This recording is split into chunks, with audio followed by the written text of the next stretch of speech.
Praise the Lord, ஹல்லேலூயா. சீயோன் வேதாகம ஆய்விற்கு அன்போடு கூட இயேசு கிறிஸ்துவின் நாமத்தில் உங்களை வரவேற்கிறேன். இந்த தினத்திலும் பிரசங்கின் புஸ்தகம் அதிகாரங்கள் 4 முதல் 6 அதிகாரங்கள் உள்ள வசனங்களை தியானிக்க சொல்லும் தேவன் தாமே நமக்கு கிருபை பாராட்டுவாராக. 4வது அதிகாரத்திலே ஒடுக்குதல், கடின உழைப்பு, நண்பர்களற்ற தனிநிலை ஆகியவற்றை இங்கே தனித்தனியாக வகுத்து காட்டப்பட்டிருக்கிறது. முன்னேற்றம் ஒரு மாயை என்பதையும் இந்த பகுதி சற்று காட்டுகிறது. தேவனுடைய வழிகளை புறக்கணித்து வாழும் இந்த உலகத்திலே ஒடுக்குதல் என்பது எங்கும் காணப்படுவதாக சாலமோன் கூறுகிறார். அப்படி ஒடுக்கப்படுகிறவர்களை தேற்றவும் ஆளில்லை. இன்றைக்கும் உலகில் மக்கள் ஒடுக்கப்படுகிறார்கள் என்பது உண்மையே.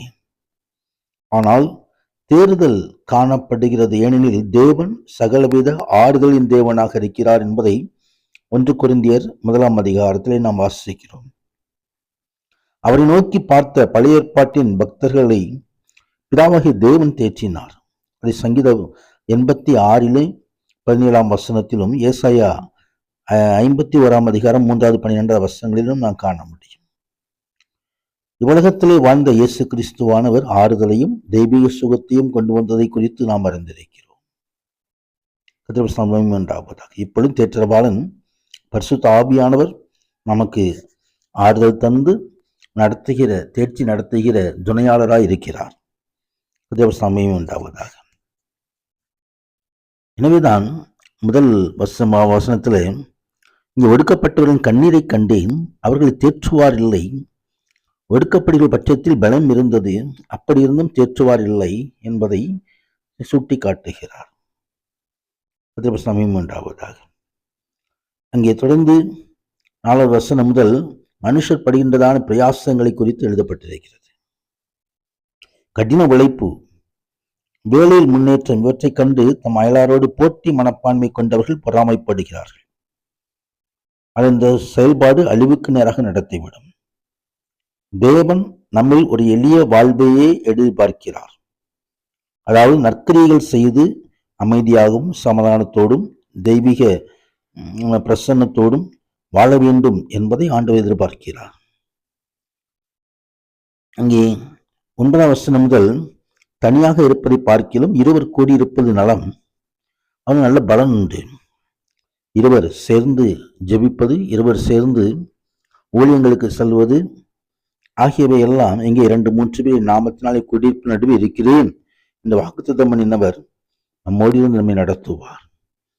ஆண்டவராகிய கிறிஸ்துவானவர் ஊழியர்களுக்கு சீசரை அனுப்பும்போது 2 பேராக அனுப்பினதை குறித்து வேதத்தில் எழுதப்பட்டிருக்கிறது.